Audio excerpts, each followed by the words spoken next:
नमस्कार, स्वराज एक्सप्रेस में आप सभी का स्वागत है। मैं हूं आपके साथ कविता पांडे। तो मध्य प्रदेश में 3 बजे तक 53% से ज्यादा मतदान। बालाघाट छिंदवाड़ा में 60% से ज्यादा वोटिंग। सबसे ज्यादा मतदान बालाघाट में 63.69%। छिंदवाड़ा में 62% से ज्यादा वोटिंग हुई है। सबसे कम मतदान की बात करें तो सीधी में 40.60%। शहडोल में 48.64% वोटिंग। जबलपुर में 48.05% वोटिंग। मंडला में 58.25% वोटिंग।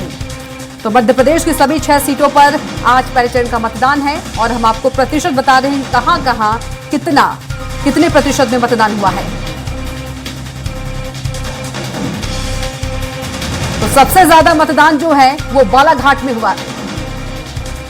सबसे कम मतदान सीधी में।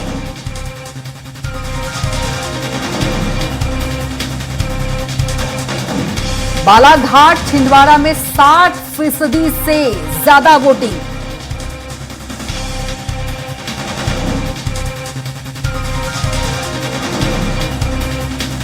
सबसे कम मतदान की बात करें तो सीधी में सबसे कम मतदान हुआ है 40.40%। बालाघाट छिंदवाड़ा में 60% से ज्यादा मतदान हुआ है। सबसे ज्यादा मतदान बालाघाट में हुआ है, तो वहीं छिंदवाड़ा में 62% से ज्यादा वोटिंग। सबसे कम मतदान सीधी में 40.60%। तो मध्य प्रदेश में 3 बजे तक का आंकड़ा आपको बता रहे हैं 53% से ज्यादा वोटिंग हुई है। तो आपको मध्य प्रदेश की 6 सीटों की जो वोटिंग परसेंटेज है 3 बजे तक की वो बता रहे हैं।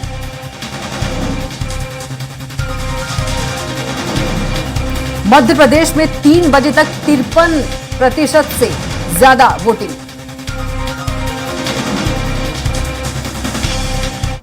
चलिए बड़ी खबर का रुख कर लेते हैं बीजापुर से। बड़ी खबर जहां सीआरपीएफ का जवान देवेंद्र कुमार शहीद। यूबीजीएल सेल फटने से घायल हुआ था जवान। उपचार के लिए किया गया था हायर सेंटर रेफर। मतदान केंद्र की सुरक्षा में आउटर कोडेन में था तैनात। उसूर थाना क्षेत्र के गलगम इलाके की घटना है।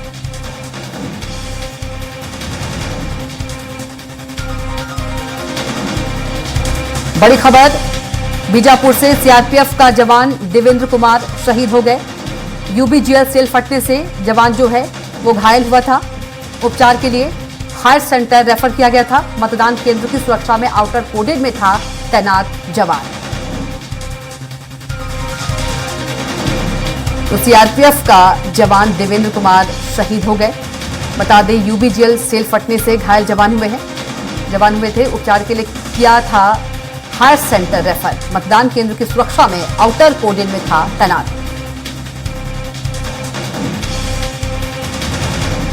तो सीआरपीएफ का जवान देवेंद्र कुमार शहीद। यूबीजीएल सेल फटने से घायल हुआ था जवान। तो उपचार के लिए हायर सेंटर रेफर किया गया था। मतदान केंद्र की सुरक्षा में आउटर कोडेन में तैनात था। उसूर थाना क्षेत्र के गलगम इलाके की घटना। और ज्यादा जानकारी के साथ दंतेश्वर हमारे साथ जुड़ गए हैं। दंतेश्वर, हमारे जवान जो है देवेंद्र वो शहीद हो गए, क्या कुछ और जानकारी? सवेरे करीब लगभग 11:30 बजे के आसपास की 9:30 बजे के आसपास की घटना है जो उसूर के गलगम क्षेत्र में जो है रेड मिशन से सीआरपीएफ के जवान निकले हुए थे। ऐसे में पोलिंग बूथ जो है गलगम का उससे 500 मीटर की दूरी पे एक जबरदस्त कर रहे थे। तो ऐसे में उनके हाथ में जो यूबीजीएल था वो ऑटोमेटिकली वो वहाँ पे ब्लास्ट हो गया और वो ब्लास्ट के दौरान जो है उन्हें कुछ गंभीर चोटें आई थी, जिसके बाद वहाँ से प्राथमिक उपचार के बाद उन्हें एयरलिफ्ट करके जगदलपुर एयरपोर्ट को ले जाया गया था। वहाँ पे उपचार के दौरान शहीद होने की खबर जानकारी मिली है। फिलहाल जो है सवेरे 9:30 बजे के आसपास की घटना के बाद में वहाँ से प्राथमिक उपचार किया था, लेकिन फिलहाल की स्थिति भी खतरे की बाहर बताई जा रही थी। अब जो है करीब आधा घंटे पहले ये खबर निकल कर आ रही है कि जो जवान है जो घायल थे वो शहीद हो गए हैं। जी बिल्कुल दंतेश्वर, यदि बात करें इलाके की अभी क्या कुछ स्थिति है? जी, क्योंकि देखिए आज मतदान का दिन था और ऐसे में जो है सुरक्षा बल भी तैनात किए गए थे। तमाम जो अंदरूनी क्षेत्र हैं और जो संवेदनशील क्षेत्र हैं उस तमाम इलाकों में सीआरपीएफ के अलावा जो अलग जो सुरक्षा कंपोनेंट थे वो सारे लगाए हुए थे। तो कहीं ना कहीं ये यूबीएल फटने की जो ये जानकारी दी है, प्रेस के द्वारा ये जानकारी दी गई थी कि वो ऑटोमेटिकली वो जब गश्त के दौरान वो जब निकले थे तो उस दौरान ये हादसा हुआ। उसके बाद वहां से प्राथमिक उपचार के बाद उन्हें एयरलिफ्ट किया गया था, जहां से इनकी शहीद होने की खबर आ रही है। जी बिल्कुल दंतेश्वर, तमाम जानकारी के लिए आपका बहुत ही धन्यवाद।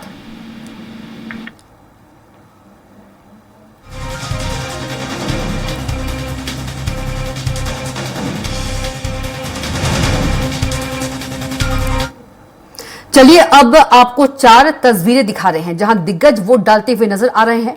पहली तस्वीर छिंदवाड़ा से है, जहां प्रदेश के पूर्व मुख्यमंत्री कमलनाथ मतदान करने से पहले बेटे और कांग्रेस प्रत्याशी नकुल नाथ और बहू प्रिया नाथ के साथ मंदिर पहुंचे, जहां पूजा अर्चना करने के बाद वे मतदान केंद्र पहुंचे और फिर मतदान किया। दूसरी तस्वीर में सीधी लोकसभा कांग्रेस प्रत्याशी कमलेश्वर पटेल ने अपने गृह ग्राम सुपेला सिहावल विधानसभा में परिवार के साथ मतदान किया। और तीसरी तस्वीर जो है जबलपुर की, जहां भाजपा प्रत्याशी आशीष दुबे ने परिवार के साथ मतदान किया। उन्होंने मतदाताओं से मत डालने की अपील भी की। और चौथी तस्वीर जो है उसमें राज्यसभा सांसद विवेक कृष्ण तनखा ने मतदान किया। आर्य समाज स्कूल में बने मतदान केंद्र में उन्होंने वोट डाला।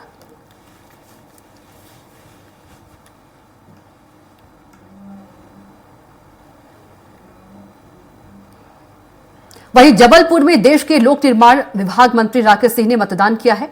परिवार सहित मतदान करने आए थे मंत्री राकेश सिंह, जहां मतदान करने पहुंचे मंत्री राकेश सिंह का बयान भी सामने आया है।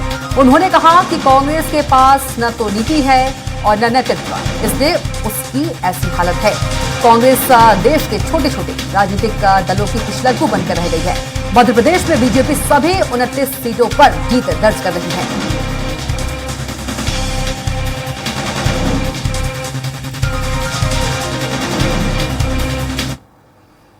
वहीं लोकतंत्र के महापर्व में मतदाता बढ़ चढ़कर हिस्सा ले रहे हैं। हर खास और आम अपने वोट का इस्तेमाल कर रहा है। मंडला के ग्राम टिकरवारा में मध्य प्रदेश की कैबिनेट मंत्री संपतिया उइके ने अपने परिवार के साथ वोट डाला।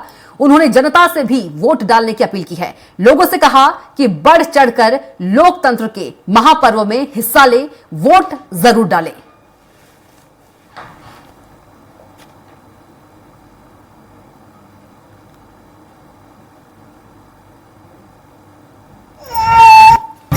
लोगों में अच्छे उत्साह है और जागरूकता है। पहले लोगों को पकड़ पकड़ के लाना पड़ता था, पर लोग अब खुद से स्वतः 1-1, 1.5 किलोमीटर दूर से पैदल चल करके आकर के अपना मत का महत्व समझते हुए एक अच्छा नागरिक होने के नाते वो वोट डाल रहे हैं। वहीं छिंदवाड़ा में प्रदेश के पूर्व मुख्यमंत्री कमलनाथ मतदान करने से पहले बेटे और कांग्रेस प्रत्याशी नकुल नाथ और बहू प्रिया नाथ के साथ मंदिर पहुंचे, जहां पूजा अर्चना करने के बाद वे मतदान केंद्र पहुंचे और फिर मतदान किया। वोट डालने के बाद कमलनाथ ने कहा कि छिंदवाड़ा की जनता सच्चाई का साथ जरूर देगी, अपने किए हुए विकास कार्यों पर भरोसा है।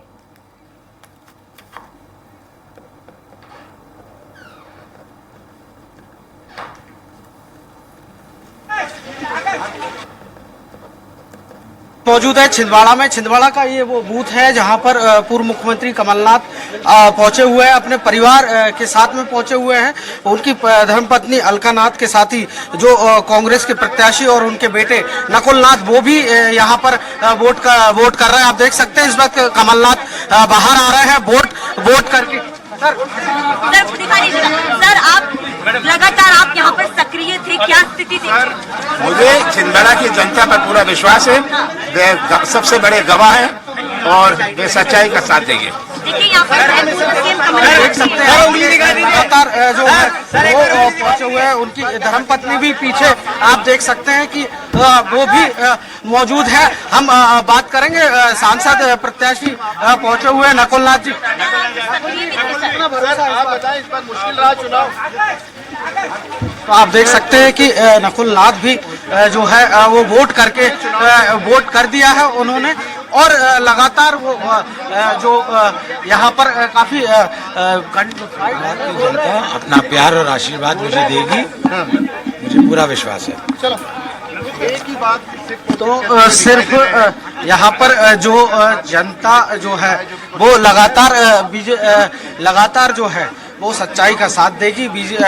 जो यहाँ के लोग हैं वो नकुलनाथ को जरूर आशीर्वाद देंगे, ये जो कमलनाथ का कहना था। इसके अलावा जो नकुलनाथ हैं उनका भी यही विश्वास है कि जनता उन पर जो है पूरी तरह से भरोसा जताएगी। कैमरा पर्सन नंद किशोर सैनी के साथ कुमार संदीप, स्वराज एक्सप्रेस।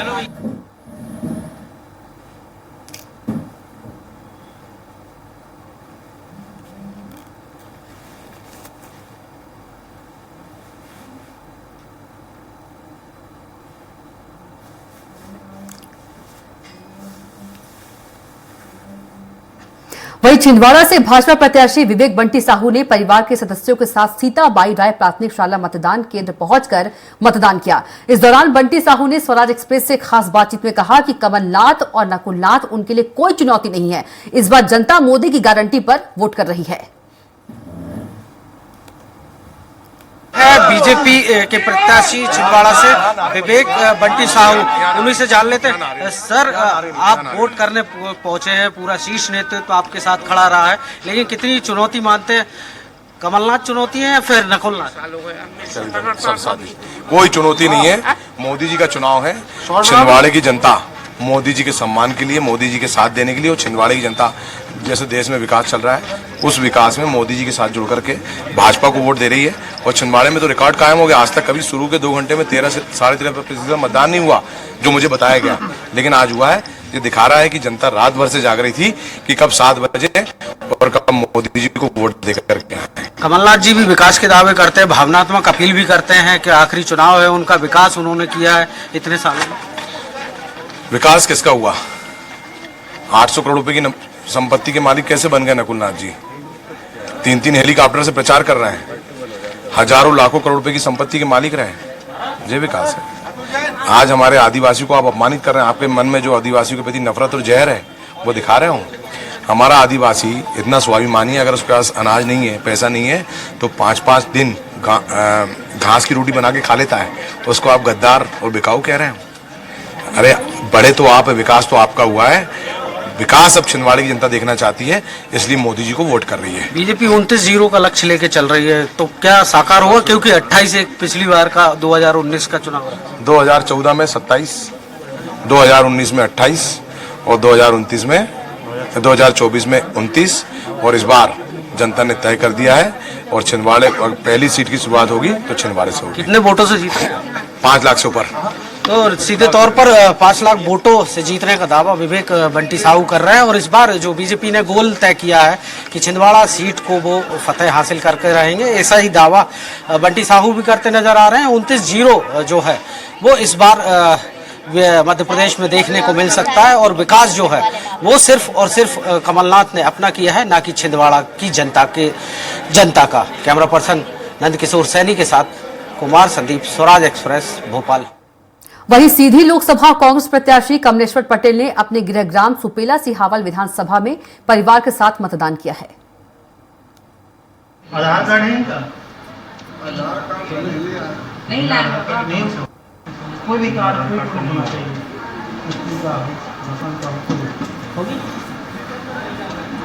कुर्सी दे रहे हैं, बाहर बैठाइए, खुद में बुला लूँगा, पहले बुला बैठाइए। जाने के लिए थोड़ा रास्ता छोड़ दीजिए, इनको जाने के लिए रास्ता कैसे खड़ा किए भाई? तो चलिए अब चर्चा करेंगे हमारे गेस्ट के साथ। संतोष परिहार जी हैं कांग्रेस से, आपका चर्चा में बहुत स्वागत है। वाणी परिहार जी बीजेपी से है, चर्चा में आपका बहुत स्वागत है। और हमारे साथ वरिष्ठ पत्रकार आशीष दुबे जी हैं, चर्चा में आपका भी आशीष जी बहुत स्वागत है। सबसे पहले आशीष जी आपके पास चलेंगे। एक तरीके से देखा जाए तो अच्छी खासी बम्पर वोटिंग हो रही है। बालाघाट में सबसे ज्यादा वोटिंग हुई, उसके बाद छिंदवाड़ा में वोटिंग हुई। तो सबसे पहले हम मध्य प्रदेश के हॉट सीट की बात करते हैं, छिंदवाड़ा की। जो वोटिंग है, कहा जाता है कि जो जब ज्यादा वोटिंग होती है तो विपक्ष को इसका फायदा होता है, क्या लग रहा है? देखिए, ये जो मतदान का जो प्रतिशत है उसमें खास बात यह है कि जो आदिवासी बहुल सीटें हैं वहां पर वोटिंग ज्यादा हुई है जी। तो मंडला में भी हुई है, बालाघाट में भी, छिंदवाड़ा में। तो ये इसको अब इस ट्रेंड को ये भी देखा जा सकता है कि चूंकि वोट मांगे जा रहे थे भाजपा और प्रधानमंत्री की गारंटी के नाम पे, तो फिर अब ये किस तरफ जा रहे हैं? अगर हम इस ट्रेंड को माने कि बम्पर वोटिंग जो है किस का परिणाम सत्ता के खिलाफ होता है, तो एक चीज ये है। लेकिन दूसरी बात है कि इस तरह के कुछ मिथक जो हैं अधिक वोटिंग वाले, वो टूट भी गए हैं। कई बार जो होता है वो सत्ता के साथ जाने के लिए भी इस तरह के वोट होने लगे, कई जगह इस तरह के उदाहरण आए जी। तो इसलिए, लेकिन मध्य प्रदेश में के संदर्भ में हम यूं देखें तो ये एक खास बात है कि छिंदवाड़ा का जो चुनाव है खास तरह के सेंटिमेंट पे लड़ा गया था, तो वो भावना किसी एक तरफ जा सकती है। तो ये जो अगर इतनी तेज वोट वहां पे पड़ा है, तो इसका मतलब ये भी तो हो सकता है कि किसी एक प्रत्याशी को बहुत ज्यादा वोट मिल जाएंगे।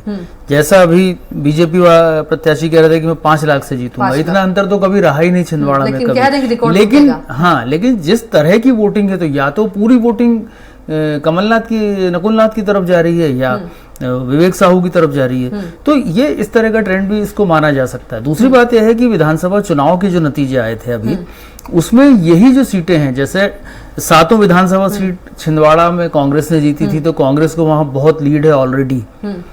फिर बालाघाट में भी कांग्रेस के पास अच्छी खासी बढ़त रही है, अच्छा खासा उनके पास, वो बिल्कुल नेक एंड नेक वाली स्थिति में है वहां पे। मंडला में भी कांग्रेस को अच्छा रिस्पांस मिला, और यहाँ तक कि जो मंडला में भाजपा प्रत्याशी वो खुद ही विधानसभा चुनाव हार गए थे।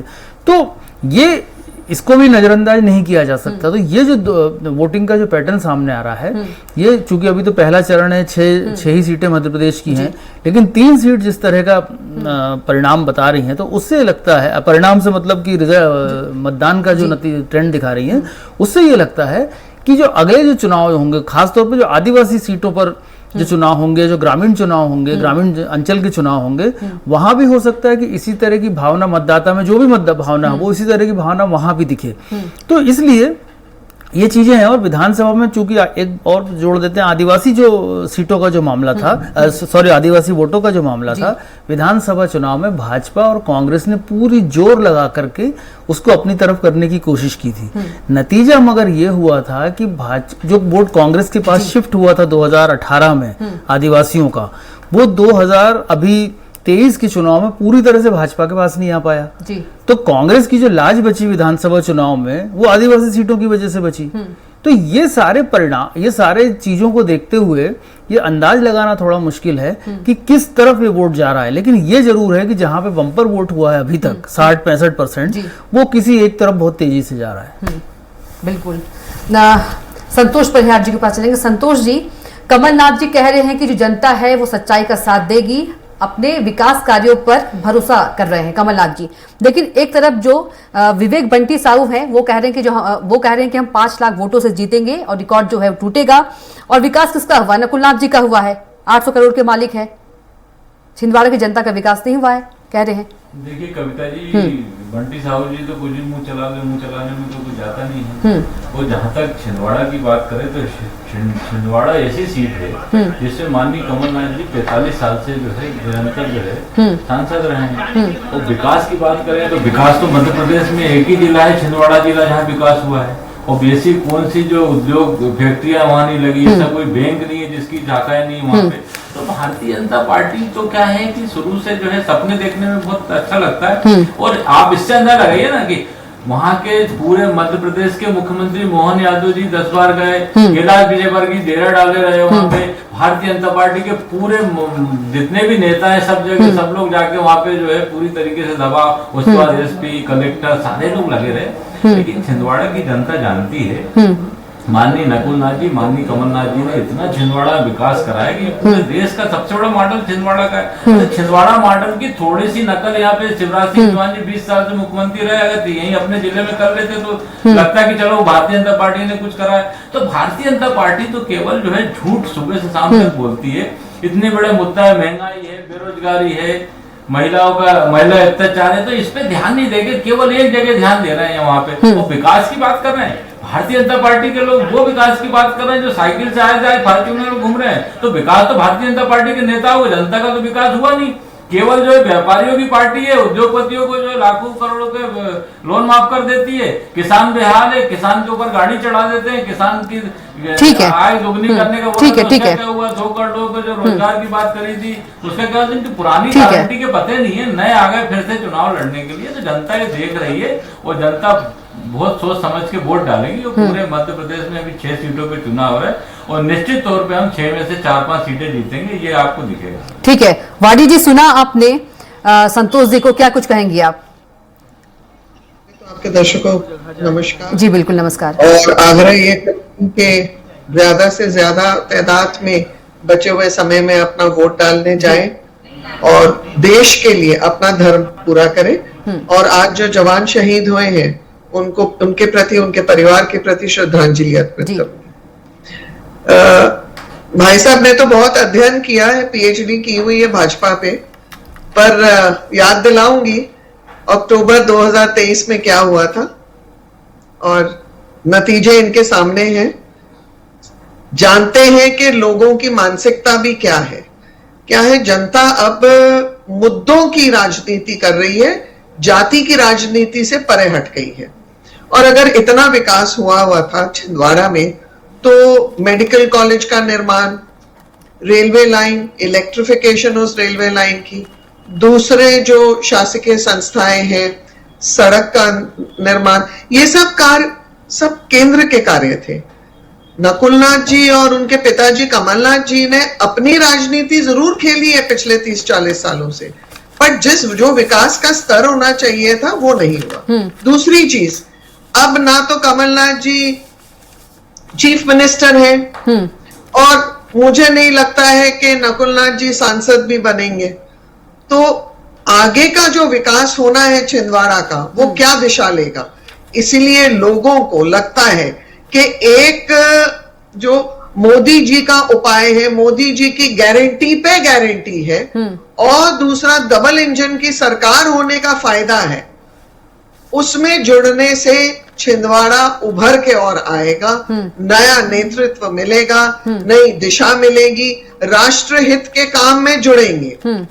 भारतीय जनता पार्टी ने 10 वर्षों में वो सारे काम सुदृढ़ किए हैं जिनका बंटाधार कांग्रेस ने किया था, चाहे वो औद्योगिकरण हो, चाहे वो महिलाओं के विकास के कार्य हो, 33% आरक्षण का कार्य हो, 370 आर्टिकल का रिमूवल हो, कश्मीर भारत का अभिन्न अंग है, इन लोगों ने तो उसका भी विरोध किया है कि अगर कांग्रेस आती है तो हम 370 वापस लाना चाहते हैं।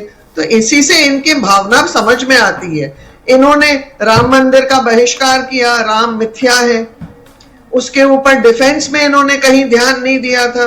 भाजपा की सरकार ने डिफेंस में जो हमारा डेवलपमेंट हुआ है, आत्मनिर्भर हुआ है भारत, और उसके बाद बाहर निर्यात भी कर रहा है। वंदे भारत की ट्रेन्स, नवीनीकरण जितने रेलवे स्टेशन हैं, 75 नए एयरपोर्ट, 75 नए एयरपोर्ट्स का आधुनिकीकरण और नवीनीकरण, इसके अतिरिक्त 90,000 स्टार्टअप्स, स्किल डेवलपमेंट युवाओं के लिए। तो ये किस बात की, किस चीज की कल्पना कर रही है? मुझे लगता है दिन में सपने देख रही है कांग्रेस। हम सीधे चलेंगे, हमारे संवाददाता निर्वाचन आयोग से जुड़े हैं संजय डोंगर दिवे। संजय, आवाज पहुंच पा रही है? बिल्कुल आ रही है कविता, आपकी आवाज आ रही है मुझे। जी संजय, क्या कुछ अभी तक वोटिंग परसेंटेज की बात करें और क्या कुछ अपडेट खबर?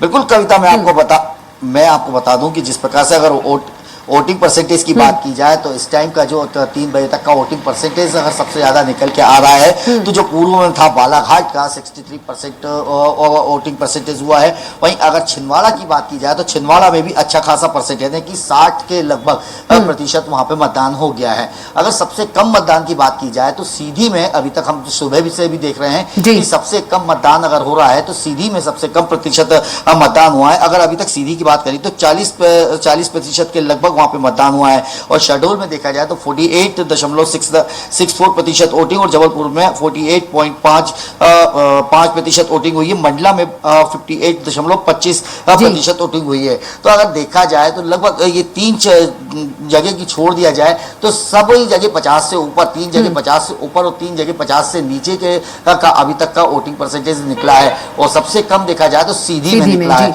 अगर हम सुबह की बात करें तो सुबह भी अधिकारियों ने साफ कहा था कि जितने भी जो बालाघाट क्षेत्र है वहाँ पर, क्योंकि कई क्षेत्रों में जो कम वोटिंग रही है, जो जहाँ पे नक्सली क्षेत्र है वहाँ पर कहीं ना कहीं वोटिंग परसेंटेज कम होता है, लेकिन इस बार कई क्षेत्रों में अच्छी खासी वोटिंग हुई और दमकला में जहाँ 100% वोटिंग हुई है। तो हम ये कह सकते हैं कि इस बार चुनाव आयोग की बात करी जाए, राजनीतिक पार्टियों की बात करी जाए, यह सभी के लिए जिस प्रकार से वोटिंग को लेकर बात की जा रही थी कि सब अपने मतदान का उपयोग करें, तो ये कहीं ना कहीं काम आ रहा है और इस बार वोटिंग परसेंटेज अच्छा देखने को मिल रहा है। लेकिन अभी ये 3 बजे तक के आंकड़े और लगभग 6 बजे फिर ये निर्वाचन आयोग आंकड़े प्रस्तुत करेगा। जी बिल्कुल संजय, लोकतंत्र का महापर्व है और जो मतदाता है अपना मत का जो प्रयोग है, अधिकार जो है उसका कर रहे हैं संजय, इसलिए इतनी बम्पर वोटिंग हो रही है। बिल्कुल कविता, इसमें कहने में कोई दो राह नहीं कि ये अब जो मतदाता है वो पूरी तरीके से एक उत्सव के रूप में इसमें ले रहे हैं। कई जगह हमने देखा था कि मंडला वगैरह में भी देखा है, मंडला के साथ आदिवासी बेल्टों में कई बार कई जगह से वीडियोस भी आए थे कि लोग बाग या महिलाएं और पुरुष या बुजुर्ग कहीं ना कहीं अपने एक उत्साह के रूप में वहाँ पे ढोल ढमाकों के साथ वहाँ पे पहुंचे थे और उनका यही कहना था कि हम अपने मत का उपयोग करने आए हैं। तो इसका मतलब हम ये दे सकते हैं। जी संजय, मिल रहा है और इसी को लेकर ये कहीं ना कहीं ये इस प्रकार इसी को लेकर ये लोगों के मन में जो उत्साह है वही एक मतदान का प्रतिशत बढ़ाता जा रहा है। हमने देखा था कि जिस प्रकार से निर्वाचन आयोग का कहना था कि जो पिछली बार की अपेक्षा इस बार वोटिंग परसेंटेज बढ़ाने का एक लक्ष्य रखा था, उसे कहीं ना कहीं कामयाब होता हुआ निर्वाचन आयोग भी देख रहा है और देखने को मिल रहा है कि अभी तक 3 बजे तक का अगर बजट की प्रतिशत की वोटिंग प्रतिशत की बात करें तो लगभग 50% वोटिंग हर जगह हो गई है। अब लगभग 2 से 10 से 15% और वोटिंग होने की संभावना, यानी हम कह सकते हैं कि पिछली बार की विधानसभा और लोकसभा के चुनाव को देखा जाए तो कहीं ना कहीं वोटिंग परसेंटेज बढ़ता नजर आ रहा है। बिल्कुल संजय, बिल्कुल संजय, तमाम जानकारी के लिए आपका बहुत ही धन्यवाद। आगे भी आपसे अपडेट लेते रहेंगे। अब एक फिर से चलते हैं आशीष दुबे जी के पास। आशीष जी, अब जबलपुर की बात कर ली, जबलपुर सीट की, उसको कैसे देखते हैं?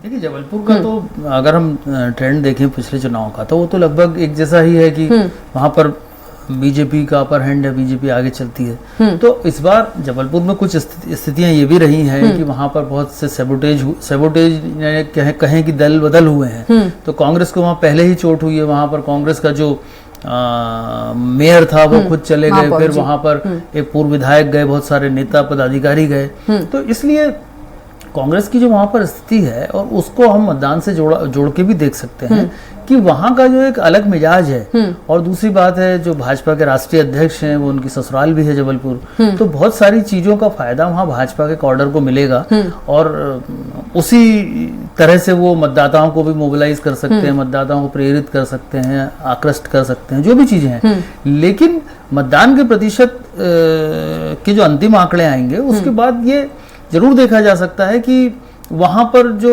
चूंकि प्रत्याशी दोनों नए हैं, भाजपा ने नया प्रत्याशी वहां पे उतारा है, कांग्रेस तो हर बार ही प्रयोग कर रही थी, अभी 2 बार छोड़ के। तो ये थोड़ा सा दिलचस्प जरूर हो सकता है कि 2 नए प्रत्याशी जो हैं किस तरह से अपने एक तरह से लॉन्चिंग पैड पे हैं वो अपने, तो वो कैसे अपने आप को स्थापित करने की कोशिश राजनीति में करते हैं। हालांकि जबलपुर में फायदा बीजेपी को देखा जा सकता है कि सबसे पहला रोड शो प्रधानमंत्री ने जबलपुर में ही किया था, प्रचार की शुरुआत वहां से की थी। तो बहुत सारी चीजें हैं वहां पर, लेकिन जबलपुर को यूं भी देखा जा सकता है कि जबलपुर के आसपास की जो सीटें हैं, जो मतदान अभी वहीं पे चल रहा है, जैसे बालाघाट है या छिंदवाड़ा है, मंडला है, तो ये इनसे थोड़ा सा अलग ट्रेंड जबलपुर में दिख रहा है। और सीधी में उससे भी ज्यादा अलग है क्योंकि बिल्कुल सुस्त है मतदान, बिल्कुल तो, सबसे हाँ। तो सीधी में भी, जबकि पिछली बार जो है सीधी में जो हार जीत का अंतर था वो तकरीबन 3 लाख था, तो काफी वोट वहां पड़े थे।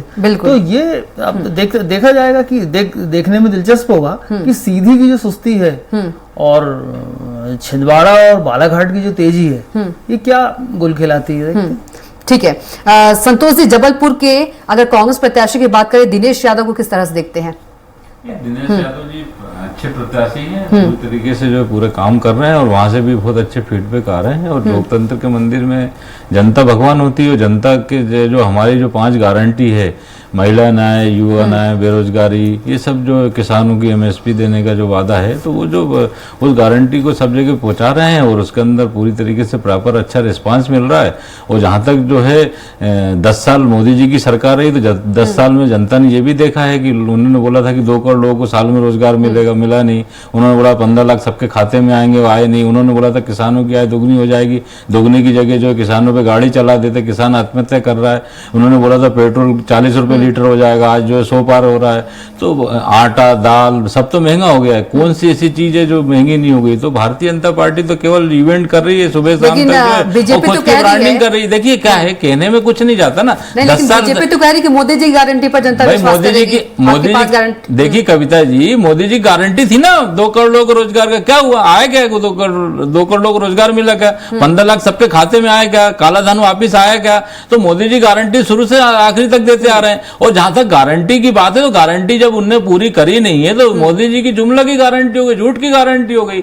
और आप देख तो रहो कि राष्ट्रीय छिंदवाड़ा के अंदर देश का गृह मंत्री वहां कैंप कर रहा है और भारतीय जनता पार्टी के मुख्यमंत्री जाके 10 दिन वहां डेरा डाले हुए हैं। कैलाश विजयवर्गीय जाके वहां पूरे भारतीय जनता पार्टी के नेता डरा रहे हैं, लोगों को धमका रहे हैं। और उसका परिणाम ये निकल रहा है कि जो वोटिंग के दिन ही जो महापौर जो 2 दिन पहले गए थे, वो आ गए कि वो मुझे डरा धमका के ले गए थे।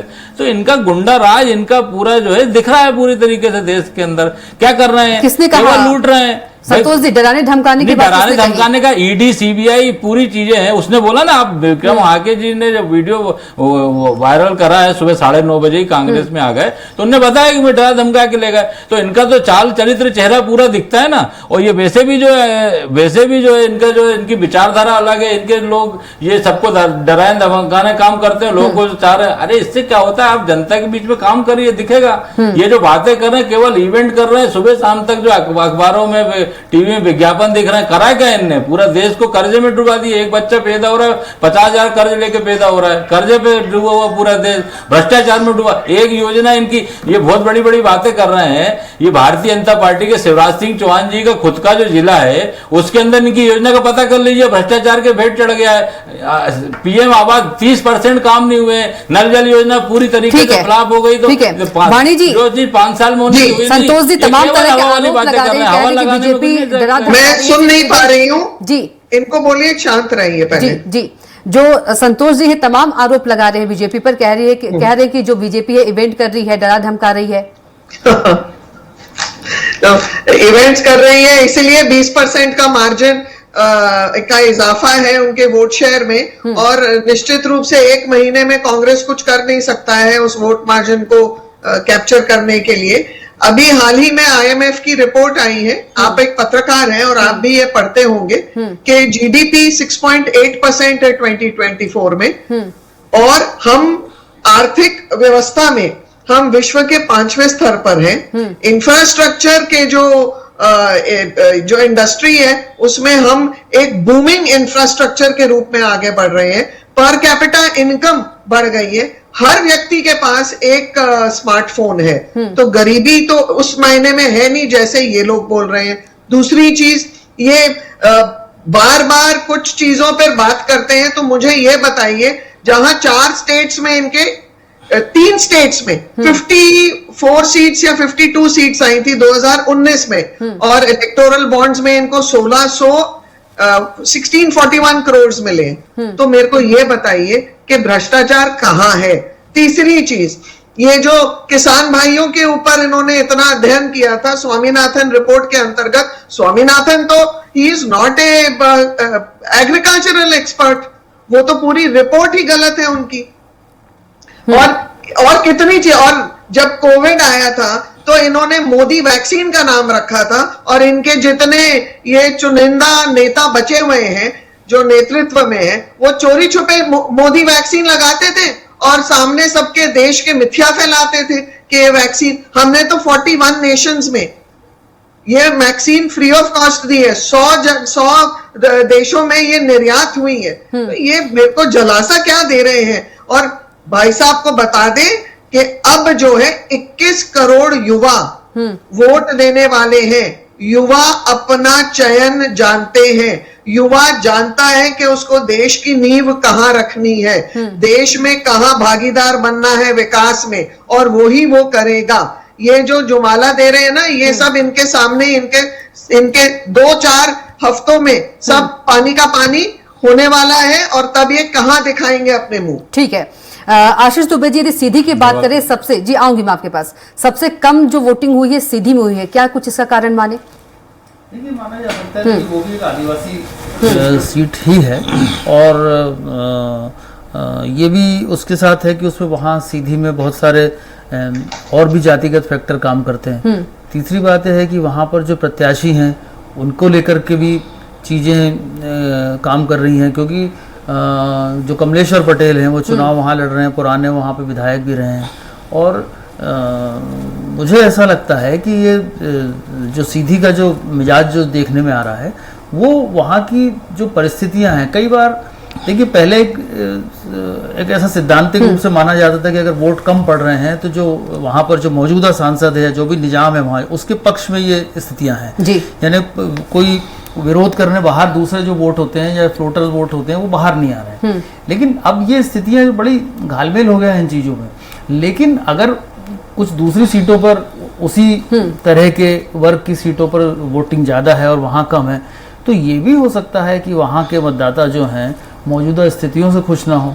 ये भी हो सकता है कि वो उस वजह से वोट नहीं डाल रहे हों, या उस वजह से बहुत ज़्यादा उत्साहित नहीं है। तो ये बहुत सारी चीज़ें हैं। लेकिन सीधी का जो पूरा एक तो विंध्य से भी छूता हुआ पूरा मामला है वहाँ का, और बहुत सारे कास्ट फैक्टर भी काम करते हैं, तो आदिवासी ही नहीं, वहाँ और भी लोग भी निर्णायक हैं। तो जब ये आखिरी में अभी 1-1.5 घंटे बाद जब मतदान थमेगा और पूरे रिजल्ट जब कंपाइल होगा ये मतदान प्रतिशत, तो उसका ज़्यादा मुझे लगता है कि ये रीज़न सामने आएगा। कई बार मौसम, खेती और बहुत सारी और वजह भी होती हैं जिस वजह से किसान मतदाता जो हैं थोड़ा सा वोट नहीं कर पाते। तो आखिरी का जो अभी कुछ समय बचा है 1 घंटे के लगभग का, तो उसमें हो सकता है कोई चीज़ कवर हो और उसके बाद ये मतदान प्रतिशत, लेकिन अभी ऐसा लग नहीं रहा है कि 50-55 से ऊपर जा पाएगा। तो ये थोड़ा सा अलार्मिंग हो सकता है, और ये दोनों पार्टियों के लिए होगा कि दोनों की मेहनत पर कहीं पानी ना फिर रहा हो। ठीक है, संतोष जी आप कुछ कह रहे थे, कहिए।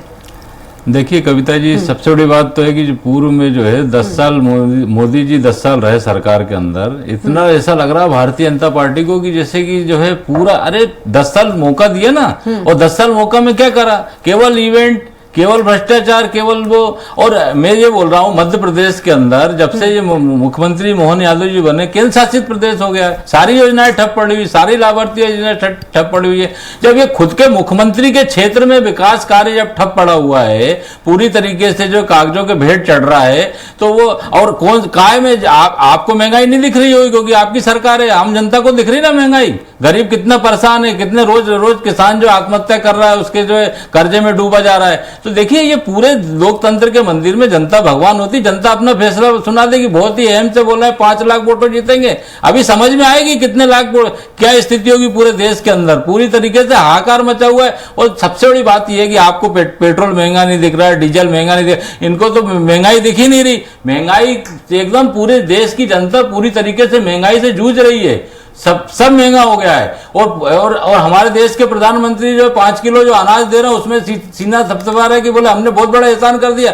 अरे 80 करोड़ लोगों को आप बोल रहे हो कि हम जो राशन दे रहे हैं, शर्म आना चाहिए। और पूरी तरीके से पूरे देश के अंदर जो ऐसी बर्बादी का जो माहौल हो गया है, और पूरे एक फैक्ट्री लगाई है पूरे मध्य प्रदेश में, तो बताइए कि भारतीय जनता पार्टी की सरकार में एक फैक्ट्री नहीं, सब पुरानी फैक्ट्रियां वही बंद हो रही है। जीएसटी की मार होगी, किसान आत्महत्या करने को मजबूर हो रहा है, केवल जो है अपनी पीठ थपथपाने से, इवेंट कर जाने से और पूरी जो ब्रांडिंग करने से। लोग जनता की गाड़ी कमाई के टैक्स के पैसे से अपनी खुद की ब्रांडिंग करते हो, अपनी पीठ थपथपाते। देश की जनता जवाब देगी और निश्चित तौर पे देगी। 2 बार मौका मनमोहन सिंह की सरकार में भी रहा था, उन्होंने काफी अर्थव्यवस्था अच्छी करी। और ये नरेंद्र मोदी की सरकार ने, भारतीय जनता पार्टी की सरकार ने लोगों को लूटा है, छला है, केवल इवेंट करे हैं और उद्योगपतियों को लाखों करोड़ का कर्जा माफ करा, किसानों के लिए कुछ नहीं करा। अपनी बात कुछ भी करना तो करते रहो, वाणी जी जाता है। विपक्ष को महंगाई नजर आ रही है लेकिन सत्ता पक्ष को क्यों नहीं? एक्चुअली मुझे लगता है कि भाई साहब को ना अगली बार प्लानिंग कमीशन का सदस्य बना देना चाहिए, क्योंकि ये आंकड़ों पे और ये तथ्यों पे तो बात करते नहीं है, ये तो सिर्फ 1-2 शब्द जो रटे हुए हैं उन्हीं को रिपीट करते जा रहे हैं। तो मैं इनको याद दिलाती हूँ, जब मनमोहन सिंह जी थे तो महंगाई बहुत हाई दर पे, ऊंचे दर पे थी। दूसरी चीज, फॉरेक्स रिजर्व भारत का नष्ट हो गया था। आज अगर स्टॉक एक्सचेंज बूम कर रहा है तो पैसा कहां से आ रहा है? पैसा लगाने के लिए लोगों से ही आ रहा है ना। लोगों को कमाई हो रही है तभी तो हो रहा है। दूसरा, प्रोविडेंट फंड ऑफ इंडिया में डिपॉजिट्स बढ़े हैं। तो डिपॉजिट्स क्यों बढ़े हैं? क्योंकि नौकरियां बढ़ी हैं। इन लोग आपको आंकड़े कैसे मैनिपुलेट करके देते हैं? अनएम्प्लॉयमेंट 18 साल से 24 साल, 18 साल से 24 साल तो लोग कॉलेज जाते हैं भारत में, they go to universities to study, तो वो तो अनएम्प्लॉयमेंट के दायरे में ही आएंगे। ये दायरा ये पकड़ते हैं। इसलिए मैंने कहा मेरे काबिल दोस्त को प्लानिंग कमीशन ऑफ इंडिया में जाना चाहिए, तो शायद वो बहुत सुदृढ़ प्लानिंग करेंगे। ये है मिथ्या, और ये मिथ्या ये फैला के अपने लिए और गड्ढे खोदते हैं। 10 साल लगे हैं मोदी सरकार को इनके 50 साल के गड्ढे भरने में, और आगे हमने अब जो नींव रखनी है विकसित भारत की 2047 का जो दृश्य है वो अब से शुरू होगा। और मोदी जी का ये संकल्प होता है हमेशा कि हर चुनाव में वो 100 दिन की कार्य योजना पहले ही निर्धारित करके रखते हैं, उसको अपने पूरी टीम को देते हैं। ये चीज हम जब वो चीफ मिनिस्टर थे गुजरात के तब से देखते हुए आ रहे हैं। इतने पारदर्शी, दूरदर्शी, मेहनती, ये उत्तम कार्यकर्ता है, प्रधान सेवक है इस देश का। और हमारे भाग्य है कि हमको एक प्रधानमंत्री इस कदर का मिला है जो रुकता नहीं, थमता नहीं, थकता नहीं। ठीक है, अब आशीष दुबे जी शहडोल की ओर चलेंगे। शहडोल के प्रत्याशी को कैसे देखें? एक तरफ कांग्रेस से फुंदेलाल मार्को जी हैं, दूसरी तरफ हिमाद्री सिंह जी हैं, जो कि पिछली बार की बात करें 4,03,333 वोटों से जीती थी। देखिए, ये जो शहडोल का जो सेंटीमेंट है वो मुझे ऐसा लगता है कि वहां पर 2-3 प्रत्याशी ऐसे भी हैं जो एक दूसरे के वोट भी काट रहे हैं। तो ये स्थितियां तो हैं, लेकिन हालांकि मोटे तौर पे देखा जाए तो वहां पे हिमाद्री सिंह ज्यादा परेशानी में नजर नहीं आती हैं। लेकिन फुंदेलाल मार्को जो इस बार उनके जो प्रत्याशी आए हैं वो लगातार चुनाव भी जीत रहे हैं विधानसभा का, तो इस नाते भी वो जो चुनाव है, वहां की जो लड़ाई है वो आम और खास जैसी कुछ शेप लेती हुई दिखी थी जी। कि उसमें ये बात आई थी कि वो एक बड़े परिवार की है वहाँ प्रत्याशी, और राज परिवार का उनका ताल्लुक है। फुंदेलाल मार्को जो है कॉमन मैन की तरह अपने आप को पेश कर रहे थे, तो ये बात भी वहाँ पर सामने आई थी। हालांकि वहाँ पर भाजपा की सभाएं हुई हैं, बड़ी सभाएं हुई हैं, बड़े नेताओं ने वहाँ पर बैकिंग रखी है उस पूरे इसमें। लेकिन अब अगर हम उसको इस तरह से ही देखें कि जो आदिवासी वो भी सीट वही वाली है, तो अगर वहां पर उस तरह की चीजों को नजर में रख के देखा जाए तो ये हो सकता है कि वो जो मार्जिन जो पिछली बार का ज्यादा है और वोट प्रतिशत जो है, जो आसपास जो ट्रेंड नजर आ रहा है, और विधानसभा चुनाव के जो नतीजे हैं, तो उस सेगमेंट में तो हो सकता है कि ये मुकाबला जो है थोड़ा सा करीबी हो जाए, क्योंकि फुंदेलाल मार्को वहां पर पुराने कार्यकर्ता हैं, पुराने नेता हैं और काफी सामान्य किस्म के नेता माने जाते हैं वो, तो इसलिए हो सकता है कि वो संदर्भ को वहां थोड़ा बहुत पाटने की कोशिश करें, या तो चुनाव हो सकता है कि बड़ा नजदीकी मुकाबला हो देखने को मिले। बिल्कुल। संतोष जी, वाणी जी ने आपके तमाम आरोपों पर कहा कि 50 साल के गड्ढे भरने में 10 साल लगे मोदी जी को। नहीं, 50 साल के गड्ढे भरने की बात कर रही है, इसीलिए तो जो 12 लाख करोड़ का कर्जा माफ कर दिया व्यापारियों का। 50 लाख गड्ढे भरने की बात कर रही है, इसीलिए तो जो पूरी तरीके से व्यापारी, पूरे जो किसान जो हैं उनके ऊपर गाड़ी चढ़ा दी जाती है, उनको जो गारंटी दी जाती है डबल आय दोगुनी होने की, इसलिए गाड़ी चढ़ा दे।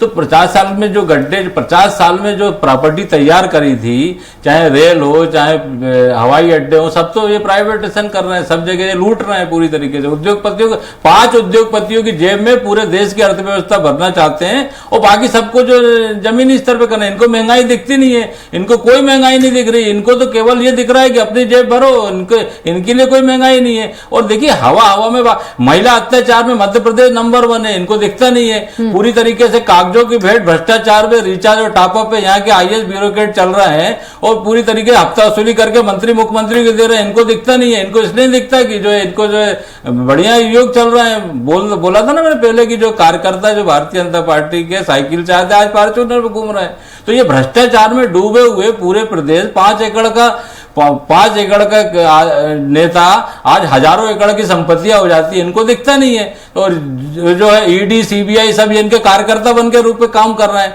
और सारी तरीके से पूरी तरीके से एक पूरे देश के अंदर त्राहिमाम मचा हुआ है। पूरे नेताओं को जो है डर दिखा के वॉशिंग मशीन में धो के भ्रष्टाचारियों को जो है अच्छा बन जाते हैं, इनके पास आते हैं। तो ये क्या भ्रष्ट और निकम्मे टाइप के लोग हैं, केवल हवा वाली बातें कर रहे हैं। कौन से आंकड़े बताइए कि बेरोजगार नहीं है, कौन से आंकड़े बताइए कि जो है यहाँ पे रोजगार बढ़ रहा है। जीएसटी की मार पूरी तरीके से पूरे देश में व्यापारी आधे व्यापार ठप हो गए। मध्य प्रदेश की फैक्ट्रियां जो है बंद हो गई हैं, कई जो है बाहर चले गए, पलायन करते जा रहे हैं। केवल हवा वाली बातें, आप सबके आंकड़े हैं ना, कहाँ की बातें कर रहे हैं, जवाब ले लीजिए। हवा वाली बातें कर रही है, केवल जवाब नहीं दिख रहा आपको। दुर्भाग्यपूर्ण भाषा और शब्द शैली है इनकी, क्योंकि ये जीएसटी का जो हमने देश में लागू किया है उससे ही आमदनी जो बढ़ी है तो डिफेंस सेक्टर में गया है, फार्मास्यूटिकल सेक्टर में गया है, हमारे आत्मनिर्भर बनने में गया है। डिसइन्वेस्टमेंट इनके किसी भी नेता ने नहीं करी थी जब इनका कार्यकाल था। अब ये क्या, इनका कहने का मतलब ये है कि सेंसेक्स और जो डेवलपमेंट है इंडस्ट्रियल, ये 5 बिजनेस हाउसेस ही कर रहे हैं। दुर्भाग्यपूर्ण है इनकी क्षमता समझने की और अध्ययन करने की कैसी है। अब ये पूरे आपको आपके दर्शकों के सामने दिखा रहे हैं। नेशनल हेराल्ड का केस है, ये तो जानते हैं ना, कांग्रेस के ही कार्यकाल में वो केस लागू हुआ था और आज उस केस का कहां लेके गया है गांधी परिवार को। असल में इन लोगों को ये सिखाया जाता है कि G for Gandhi is G for goodness. ये लोग उसमें और कुछ बोलना नहीं चाहते क्योंकि इनके नंबर कट जाएंगे।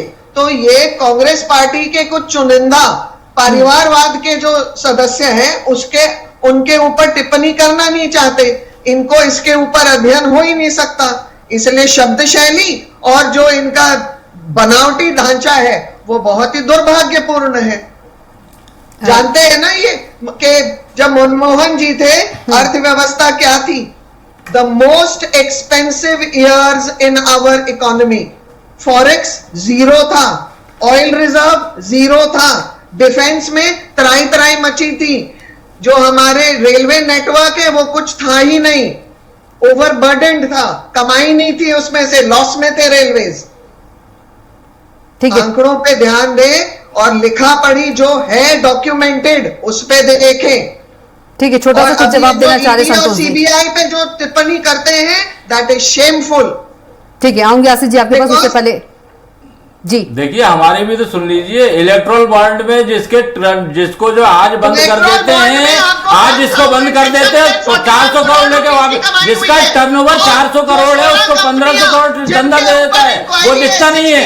इलेक्ट्रोल बॉन्ड के अंदर जो लूट मची हुई है, देश के अंदर जो वसूली अभियान चल रही है वो दिखता नहीं है आपको। वो दिख रहा है जो खुद आप जो बड़ी फार्मास्यूटिकल कंपनियों के डायरेक्टर को बंद करके और करोड़ों रुपए जो है लूट के जो है उससे हफ्ता वसूली कर रहे, दिख नहीं रहा है। उसका भी तो रिकॉर्ड है, वो भी तो सुप्रीम कोर्ट बेंच में जारी कर रहे हैं। केवल बातें कर लो, हवा वाली बातें कर लो, देश को घर में डाल दिया।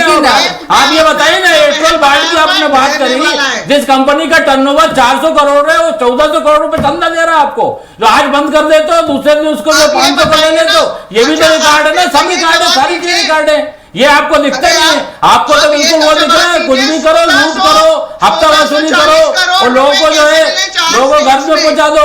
केवल आप जो है ठीक है सीट की ओर बढ़ेंगे, देख रही है सीट की ओर बढ़ेंगे, सीट की ओर। आशीष दुबे जी के पास चलेंगे। मीडिया की पाबंदी भी रहेगी, बाइंडिंग भी रहेगी, सुबह शाम तक सूट बदल लो और बोलो कि बहुत अच्छा चल रहा है। ठीक है, ठीक है। मंडला की ओर चलेंगे आशीष दुबे जी। मंडला यदि कांग्रेस की बात करें, ओमकार सिंह मरकाम है और वहीं फग्गन सिंह कुलस्ते बीजेपी से, जो कि 97,674 वोट से जीते थे पिछली बार। देखिए मंडला में का मुकाबला ज्यादा दिलचस्प है, मुझे लगता है कि उस पर निगाहें ज्यादा। और कांग्रेस का भी खास बात यह है कि इस पूरे जो पहले दौर में कांग्रेस को ही मंडला से ही उम्मीद ज्यादा है। छिंदवाड़ा तो उन्होंने कमलनाथ के मैकेनिज्म पे छोड़ रखा है, बाकी जो 5 सीटों पे कांग्रेस बात करती है तो उसको मंडला पर इसलिए क्योंकि ये वही मुकाबला है जो 4 महीने पहले भी हुआ था और उसमें बीजेपी हारी थी उस मुकाबले में, तो वही दोनों लोग फिर चुनाव लड़ रहे हैं। तो मंडला चूंकि फिर वही आदिवासी सीट है और मंडला में जो चेहरा है वो नया और पुराने चेहरे के बीच मुकाबला है। फग्गन सिंह 6 बार सांसद रहे हैं, पुराने नेता हैं, उम्र भी है उनकी, और ओंकार सिंह मरकाम उनकी तुलना में नए हैं या यंग कैंडिडेट है, नया चेहरा है। और चूंकि उनका जिस तरह का बैकग्राउंड रहा है, जिस तरह से उन्होंने राजनीति में आए हैं और जिस तरह से तेजी से सामने आए हैं, तो उसको लेकर के वो चुनाव पर सबकी नज़र है। और चूंकि आदिवासियों का जो मिजाज अभी सामने आया था कि उन्होंने दोनों पार्टियों को लगभग बराबर से तौला था इस चुनाव में, तो इसलिए ये जो चुनाव है, हालांकि देखिए भाजपा ने फग्गन सिंह कुलस्ते के लिए बहुत प्रयास भी किए हैं, बहुत सारे दौरे करे गए हैं, बहुत सारी चीजें हैं, और वहां पर एक ऐसी स्थिति थी कि भाजपा के पास, मुझे ऐसा लगता है कि शायद भाजपा के पास कुलस्ते के अलावा कोई और वहां चेहरा वहां पर तैयार नहीं हो पाया था, वरना ये मुकाबला हो सकता है ओंकार सिंह मरकाम और किसी और चेहरे के बीच होता। तो कुलस्ते के साथ ये है कि यदि वो ये चुनाव जीतते हैं तो उनके लिए शायद आगे भाजपा की राजनीति में भी और उनकी अपनी राजनीति में भी उनको बहुत सहारा मिल जाएगा। वरना यह है कि चूंकि आदिवासी भी अब तेजी से, उसमें आदिवासी जैसे हम बोलते हैं कि जो हमारी संख्या है उसमें युवा ज्यादा है, तो उसी तरह की चीज आदिवासियों पे भी लागू होती है। वहां भी नए लोग हैं, तो उनका भी मिजाज बदला हुआ है, उनकी अपेक्षाएं बदली हुई है। तो इसलिए जो वोटों का पैटर्न है जो हम देख रहे हैं, तेजी से वोट गिर रहे हैं, तो उसमें इस वजह को भी थोड़ा सा शामिल किया जा सकता है। तो मंडला जो है ये मतदाताओं के इस मिजाज की भी एक वानगी बन सकता है। ठीक है, वाणी जी कुछ कह रही थी। वाणी जी, मैं थोड़ा सा आपका ध्यान आकर्षित करना चाहती हूँ कि मंडला कॉन्स्टिट्यूएंसी जो लोकसभा के अंतर्गत है, उसकी सीमाएं हम जानते हैं। मुझे ऐसे लगता है कि लोगों की जो कल्पना है वहां के जनमानस की, कि फग्गन सिंह को वो केंद्रीय तौर पर देखना चाहते हैं, और यहाँ पर जो लोकसभा क्षेत्र है वो सिर्फ मंडला तक सीमित नहीं है। तो इसीलिए यहाँ का जो रुझान आना है वो फग्गन सिंह के ही हित में आना है, ये निश्चित है। और दूसरा, हम मोदी जी की गारंटी पे लड़ रहे हैं ये चुनाव, ये केंद्र की नीतियों पे लड़ रहे हैं, तो लोकसभा और विधानसभा में थोड़ा अंतर हो जाता है। ठीक है, चलिए समय का अभाव है, इस चर्चा को यहीं पर रोकना होगा। आशीष दुबे जी आपका भी बहुत धन्यवाद, संतोष परिहार जी आपका भी बहुत धन्यवाद, और वाणी जी आपका भी बहुत ही बहुत धन्यवाद चर्चा में शामिल होने के लिए।